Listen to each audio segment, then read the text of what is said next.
Good morning, everybody. Good morning, Swami. Good morning, good morning, Good morning. good morning, warm morning, indeed.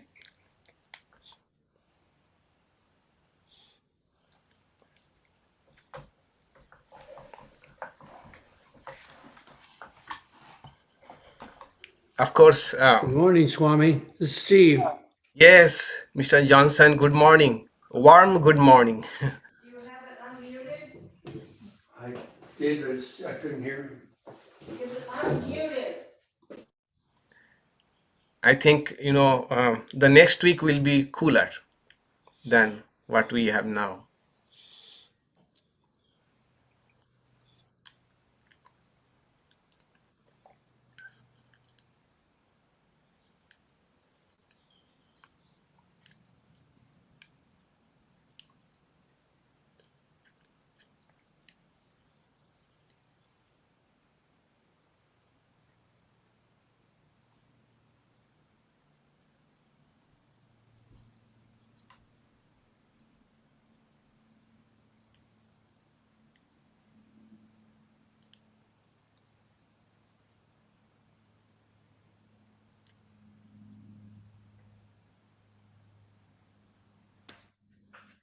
You don't have the sound on. I do.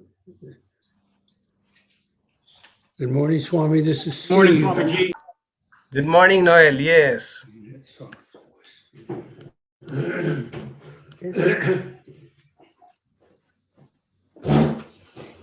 You have the sound off completely. I said unmute.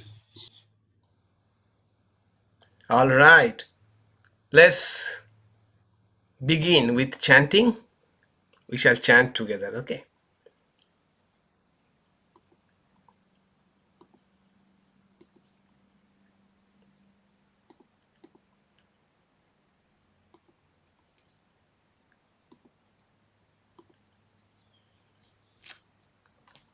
Okay, let's chant together. Om Sahana Vavatu Sahano Bhunaktu Saha Viryam Karavabhai Tejasvinabadhitamastu Ma Vidvishabhai. Om Shanti Shanti Shanti. Om, may the Supreme Spirit protect us. May the Supreme Spirit nourish us. May we work together with great energy. May our study be vigorous and fruitful. May love and harmony dwell amongst us. Om, peace, peace, peace be unto all. Om Asato Maya Tamaso ma Jyotirgamaya Mrityorma Amritam Gamaya. Om Shanti Shanti Shanti. Om, lead us from the unreal to the real. Lead us from darkness to light. Lead us from death to immortality. Om, peace, peace, peace be unto all. So once again, good morning to all of you. Yes.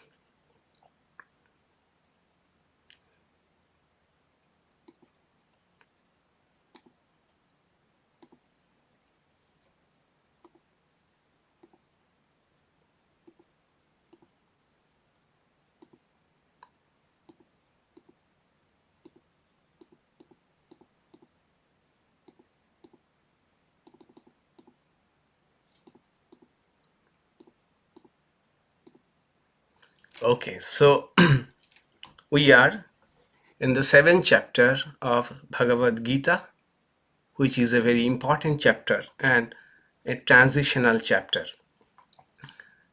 Briefly, let us have a look at what we have learned so far. We have learned so far that according to Sri Krishna, God is a mixture of two principles, para prakriti and apara prakriti.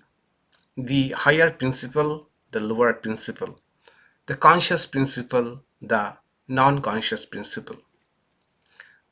This lower principle evolve into the creation. All along, the higher principle, the consciousness principle, remains the same. It does not undergo any change. Then we saw that God is present in the entire creation. And then Sri Krishna gave us a hint how to appreciate the divinity in the entire creation by changing our attitude. How to change our attitude?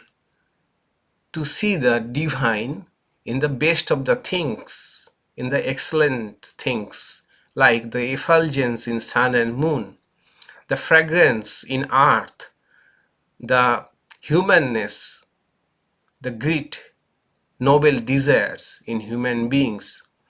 So let us first try to appreciate divinity in all of them. If we can appreciate the divinity in best of the things, we shall grow a reverence for the entire creation. We shall become humble for our qualities, and we can appreciate the good qualities in others, knowing that the source of all the good qualities that others have also are nothing other than God.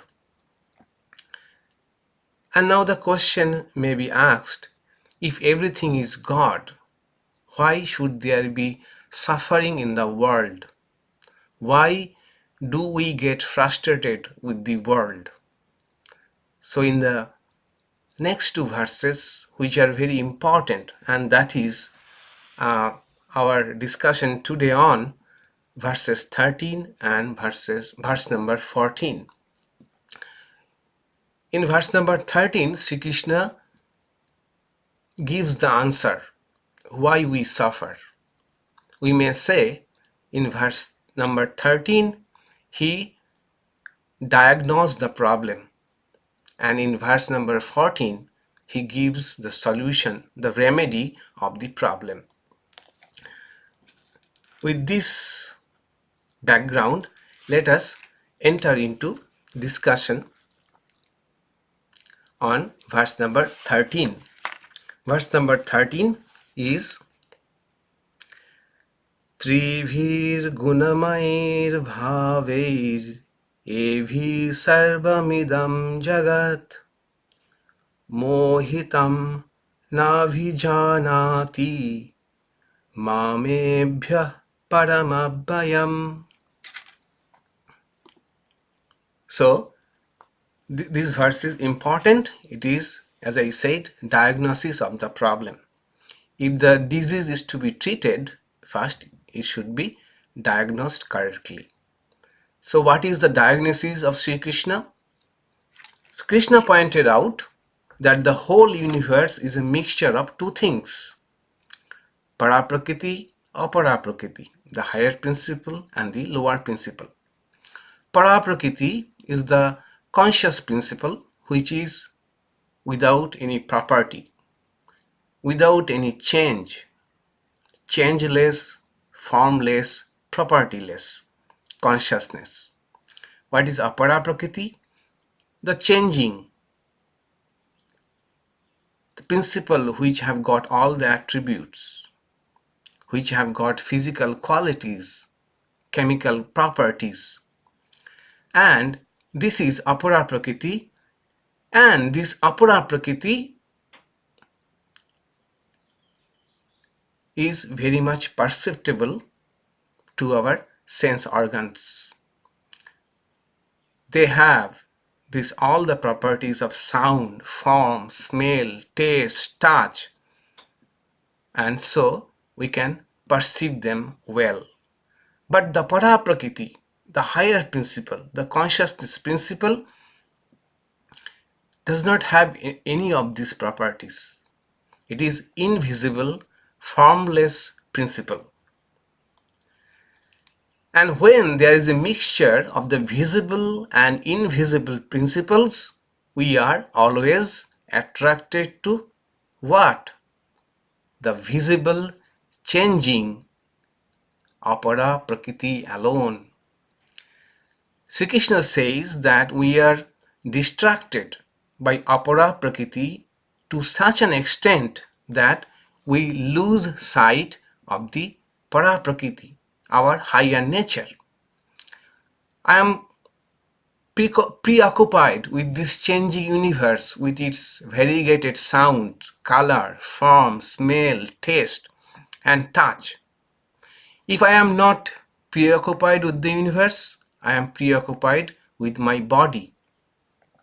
Books and books are written on how to maintain this body, how to look better, how to maintain hair. So therefore we see so much of hair care, skin care, nails care salons around us. Every other shop in the shopping complexes, we see every other shop is dedicated to pampering, catering to our body. If not preoccupied with our body, we are preoccupied with our mind, emotions, feelings, which also, let us remember, belong to this apara prakriti, the lower principle. Thus, the world, the body, mind are so wonderfully attractive that we are carried away by them. And because of this preoccupation, we are not interested in the higher nature. We are not interested in para prakriti. Who wants it? Let us remember when Swami Vivekananda first met Sri Ramakrishna, he asked the same question that, have you seen God, sir? And Sri Ramakrishna says, yes, I have seen God as clearly as I am seeing you, even more clearly. And it can be seen, but who does want to see God? We are so attracted, so distracted, so much carried away by apara prakriti that we completely lose sight of our higher nature. It is like a movie and the screen. In the movie, the screen is the motionless substratum, we may say. Once the movie is on, we are so much absorbed in the plot of the movie, in the characters, that we lose sight of the changeless screen. But because of this changeless screen alone, the changing movie is possible. So Sri Krishna says, miss the para prakriti, we are in trouble. Our problem is losing sight of para prakriti. This is what he says, Trivhir gunamair bhaveir evihi sarvam idam jagat mohitam. The apara prakriti is endowed with three gunas, as we saw previously, sattva, rajas and tamas, all these qualities. And so we are either attracted by sattva or raja or tama. We are involved in all of them. Here is an important word, bhava.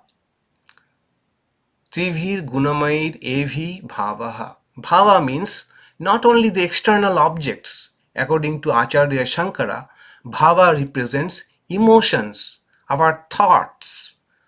So, all of these are product of apara prakriti, and all of them are endowed with the three qualities, sattva, raja and tama, which keep us entangled in them, attracted in them all the time. it is said that most of our thoughts during any day are useless or negative thoughts. Last year, Canadian neuroscientists did a research on many people, and they found out that on an average we have 6,200 thoughts daily. And another study from Cornell University, in which the scientists found that of those 6,200 thoughts, 80% are negative, and 95% are exactly the same repetitive thoughts as we had the day before. Then, more interestingly, 85% of what we worry about, that is the negative thoughts, 85% of what we worry about never happens.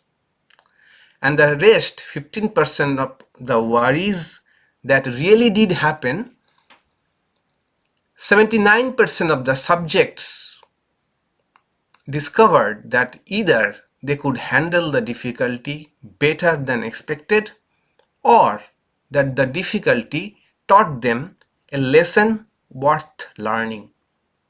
The conclusion of the study is that 97% of our worries are baseless and result from an unfounded pessimistic perception.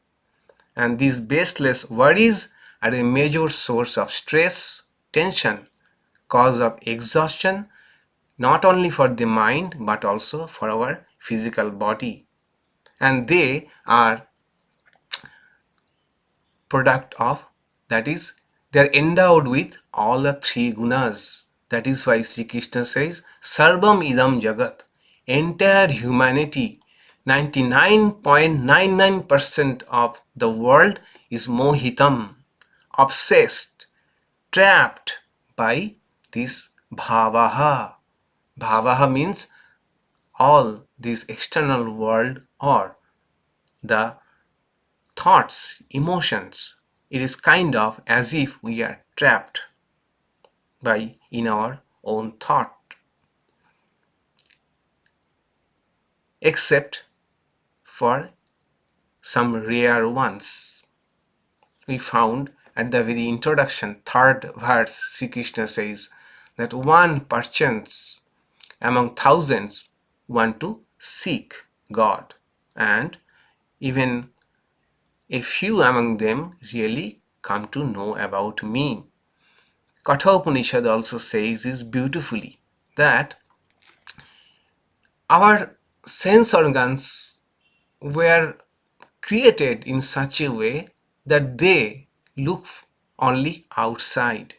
By nature, they are extrovert. They don't or can't see what is inside. Only a few who wants to know what is within, they turn back or go inward. The famous verse of Katha Upanishad, Paranchi khani Bhatrinath Sayambhu Tasmat Parang Pashyati Na Antaratma Kaschit Dhiraha Pratyagatmanam Aikshvat Abrita Chakshuhu Amritattam Ichham.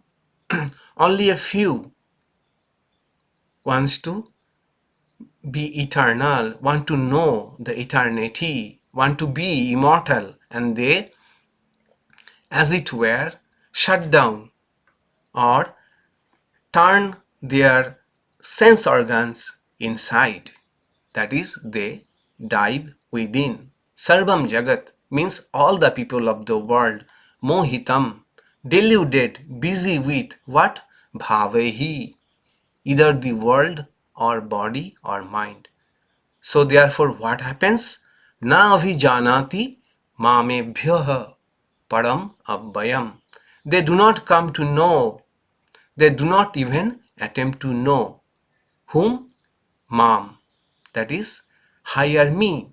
the superior me, which is the higher nature, superior nature of God, the changeless witness, consciousness, bliss, which is our true nature. The question may be asked, what is the harm if I do not know the para prakriti, the higher nature? I find apara prakriti is wonderful and it is capable of providing everything that we need. If I can manage my life with the help of apara prakriti itself, why at all I should waste my time in the pursuit of para prakriti? Vedanta answers that we should know that this apara prakriti cannot give some of our basic needs of life, some of the fundamental needs of life. Number one is fulfillment. The first thing that we need is purnatvam, fulfillment, completeness. We have innate yearning for that completeness.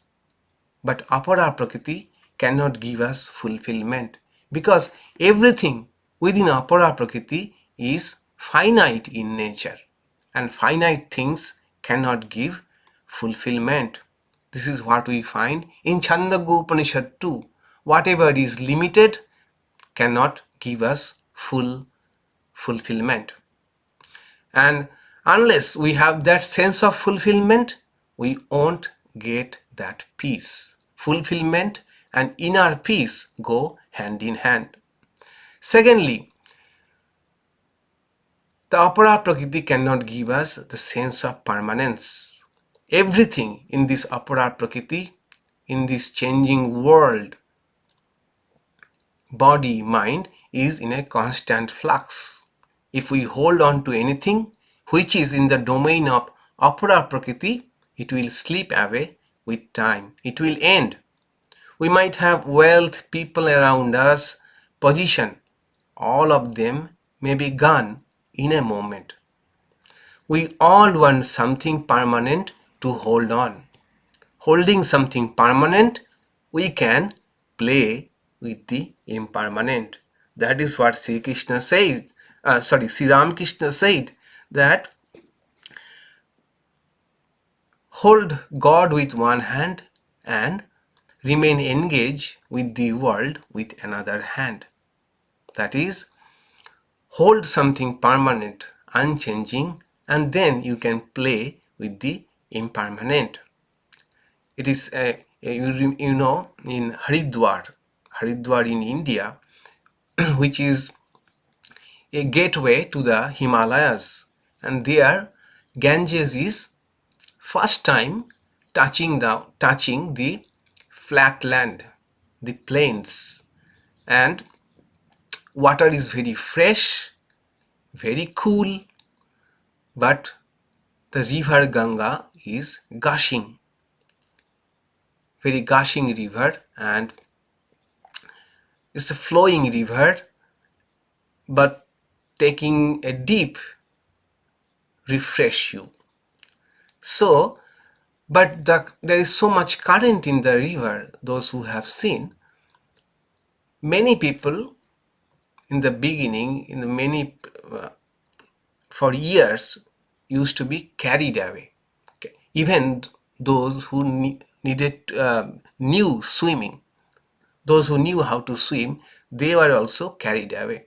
So what they did, they fixed some chains, metal chains, long chains, which are extended from the steps, river steps, to the almost towards the middle of the river. So that people can hold on to the chain and take bath in flowing Ganga. In a flowing river, we need a stable chain. In the midst of hundreds of changing relationships, we require at least one changeless relationship. All the other relationships continue or not, we hope at least we can hold on to one relationship. So human mind requires something permanent. The unfortunate thing is, if we try to stick to something belonging to apara prakriti and we expect that that will be permanent, and tragedy strikes us at the most unexpected moment. What we thought was permanent goes away. Suddenly we feel the ground underneath is disappearing. It is just like, suppose in a base camp for a mountaineering trek, we have put a base camp. We have dug the holes nicely, tied the rope, and fixed our tent nicely. But in the next morning, we find the tent is gone. Why? Because we fixed it on a glacier, a whole chunk of ice which broke and fall. So we require something permanent to hold on to, and that permanent entity is called God's higher nature, unchanging nature, para prakriti, and that higher nature is ours too. That is the promise of Vedanta. God is the chain. If we have got the chain called God, then worldly life is enjoyable. We can repeatedly take a deep. Let anything go away. I know I have got that stable chain called God. Krishna says this is what most people miss and therefore they terribly suffer. He says, Mohitam, deluded, they expect permanence from impermanent things. This is the trouble with humanity. This is why we suffer. What is the solution? Do not hold on to apara prakriti. Hold on to para prakriti. We need not renounce apara prakriti. Use apara prakriti. Treat apara prakriti as the playing ground. But use para prakriti, hold on to para prakriti for security. Let there be the flowing river called this universe, this constant flux of things and thoughts. Let there be the stable chain of God too. Sri Ramakrishna gives one example. As a boy holding to a post or a pillar whirls about it with headlong speed, without any fear of falling. So, perform your worldly duties, fixing your hold firmly upon God, and you will be free from danger. And this is what Sri Krishna also says in the next verse. That is, the diagnosis of the problem was that we are so much carried away by the lower nature, the apara prakriti, that we miss the higher nature, and that is why we suffer. And what is the solution? That is in the next verse number 14. Sri Krishna says, Daivi hyesha gunamayi mama maya duratvaya mameva ye prapadante Mayametam tarantite. Yesha Maya. So we find first time the usage of the word Maya. This apara prakriti is Maya. Why Maya? It is says Miyate iti aneno iti Maya. That is things which are perceptible to us, which we can grasp with our sense organs. That is Maya. Because of that, we totally miss the invisible, totally miss the imperceptible, which is our higher nature. They are so perceptible that we are carried away by them. Maya is capable of deluding the human mind, tempting the human mind, taking the mind away from God. People might think, what is the need of religion? What is the need of God? We can manage everything by ourselves. But as we know, this is arrogance, because this arrogance comes because now things are probably going nicely. It will not be always so. And Sri Krishna says this Maya, this apara prakriti is durattvaya. That is, it is so powerful a deluding principle that we cannot transcend it by our own intellect. It is superhuman. It cannot be crossed over so easily. Why? Because we do not even know that we are deluded. So durattoya means it is difficult to conquer. Another reason why it is difficult, gunamayi, because it has got three gunas in it. And the three gunas, sattva, rajas and tamas, we shall see in chapter 14th in detail that how these three gunas trap us. Sattva guna trap us by pleasure. We are pleasure bound. Rajaguna binds us by activity, too much of activity. And Tamaguna binds us but by confusion or negative thoughts. Everybody is caught. And where is this apara prakriti located? Where is this Maya located? Daivi. That is, it belongs to none other than God. The apara prakriti, Maya, is dependent on para prakriti alone. It belongs to God alone. Then what is the solution? Sri Krishna says, Mameva ye prapadante. This is very important.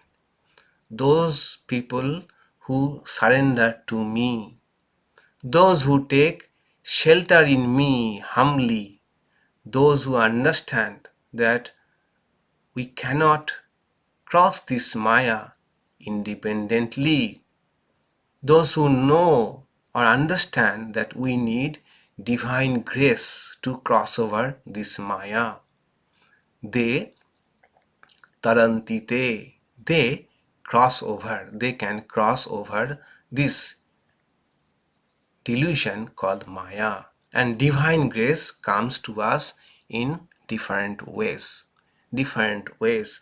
Through it may come like a sudden awakening to a higher life, through chance association or meeting with someone, through a visit to a particular place, maybe a quote from a book, a passage from a book, or maybe a book, entire book, maybe one a talk we heard somewhere, or even through some personal calamity, suffering, loss, and also through the grace of Guru.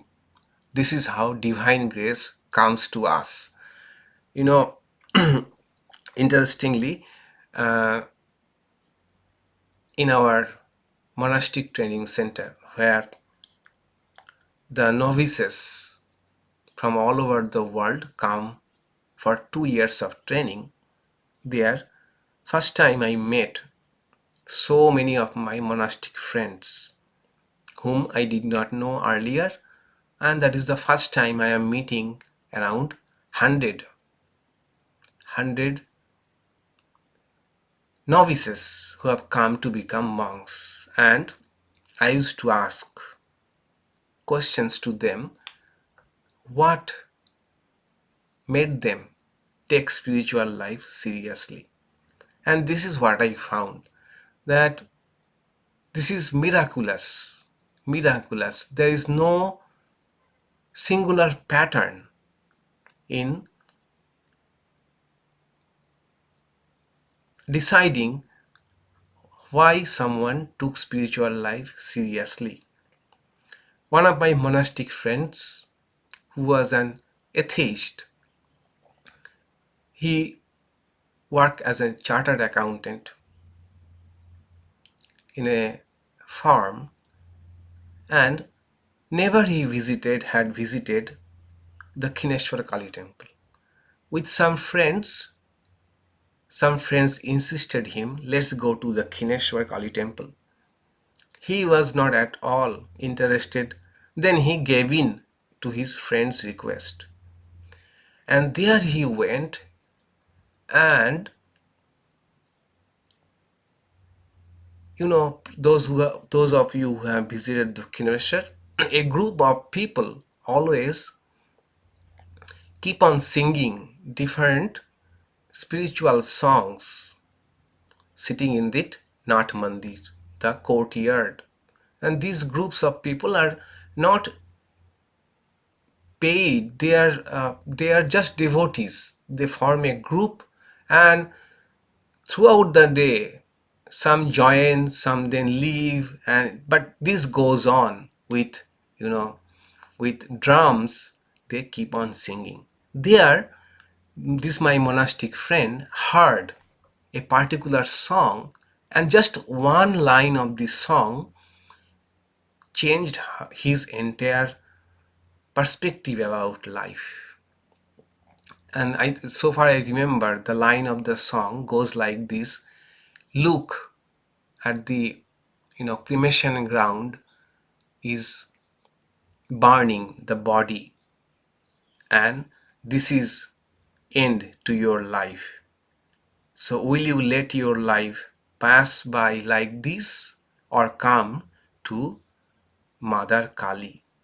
This particular phrase or sentence of the song kept on reverberating in his mind, and then he took spiritual life seriously, and very soon quit from his job and took to monastic life.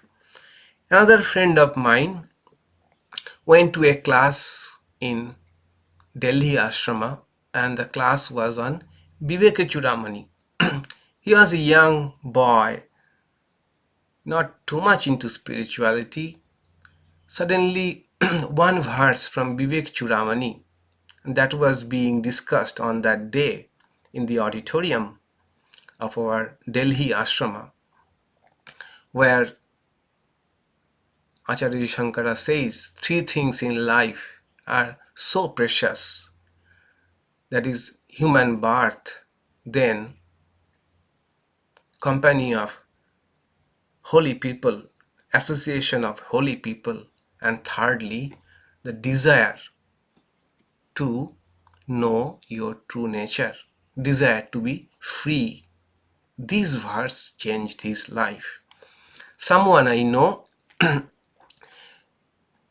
he went to hear a lecture, and suddenly one phrase, one word from the lecture transformed his life. Then and there he decided that he will take spiritual life very seriously. Then sometimes, as trivial a thing as unfair treatment in office, you will be surprised to know that one of our illumined monks, one of the most illumined monks, Swami Gambhirananda, who became president and who has written so many books and highly revered monk. Why he became monk? He was in military.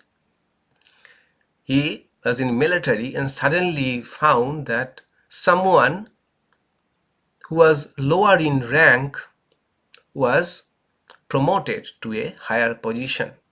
This made him so upset that he came straight away to Belur Math and wanted to become a monk. And Swami Shivanandaji thought. It is not a strong reason to become monk. I mean, he was not a strong case for being a monk. So he rejected. And being rejected, he was sitting outside. Suddenly, another great monk happened to see him, asked him what is the reason, and he said all those things. And this monk went to Swami Shivanandaji, and Swami Shivananda says, no, he does not have vairagya. This is not a strong enough reason to become a monk. But this monk, other monk said, Swamiji, please give him, I see immense potential in him as a monastic member. And he went on to become one of the illumined souls we have. So the point is, divine grace comes to us in different ways. Those who surrender to God, they cross over. They have a chance to cross over this superhuman thing called Maya. And all of us have some experience about that conversion to a higher life happens really miraculously. Those who surrender to God, those who practice bhakti, Maya metam taranti te, they cross over this Maya. That is, devotees cross over this Maya. So what is the solution of the problem of the misery of the world? Our suffering? Bhakti is the solution. Surrender. Sharanagati, Prapatti. Patanjali calls it Ishara Pranidhana. Those who seek God, they cross over this delusion. And seeking God does not mean that you have to seek some deity, protection of deity, but according to Sri Krishna, our higher nature, taking shelter in our higher nature, trying to know our higher nature, trying to remain connected with our higher nature. That is what surrender means. We find in Gospel of Sri Ramakrishna an interesting conversation between Sri Ramakrishna and future Swami Turiyananda. At that time he was Hari. So Hari, his question was, why is there so much suffering in this world? Sri Ramakrishna says that this world is a lila, divine play of God. It is like a game. In this game, there are joy and sorrow, virtue and vice, knowledge, ignorance, good, evil. The game cannot continue if sin and suffering are altogether eliminated from the creation. Then he gives an example. In the game of hide and seek, one must touch granny in order to be free. But the granny is never pleased if she is touched at the very outset. It is God's wish that the play should continue for some time. Then, out of 100,000 kites, at best but one or two break free, and thou dost laugh and clap thy hands, O mother, watching them. In other words, after the practice of hard spiritual discipline, one or two have the vision of God through divine grace and are liberated. Then Divine Mother claps her hands in joy and exclaims, Bravo, there they go. So summary of today's discussion is this: if everything is God, why do we suffer? The diagnosis of the problem is that in this creation, two things are mixed up: para prakriti, apara prakriti. And we are so much attracted by this visible aspect of the universe that we miss altogether the invisible higher nature. We are either preoccupied with world, our own body, or our thoughts. We altogether forget the screen. But this visible apara prakriti, lower nature, cannot give us fulfillment and permanence. In order to enjoy this moving water, this moving river called this universe, we need a stable chain called God or our higher nature. The solution is this Maya is difficult to cross over because we even don't know that we are trapped. We have been caught. The only way to cross over is turn to God, seek God, surrender to God so that we can be free. And when we become free, Divine Mother will clap our hand and will say, Bravo, there they go. So the next question will be, what exactly is bhakti? We said prapadante, we say surrender. There is an element of bhakti. Sri Krishna will tell us now different levels of bhakti. That will be the my next talk, the pyramid of bhakti. So now let us chant the closing chant and then we can interact. Let us chant together.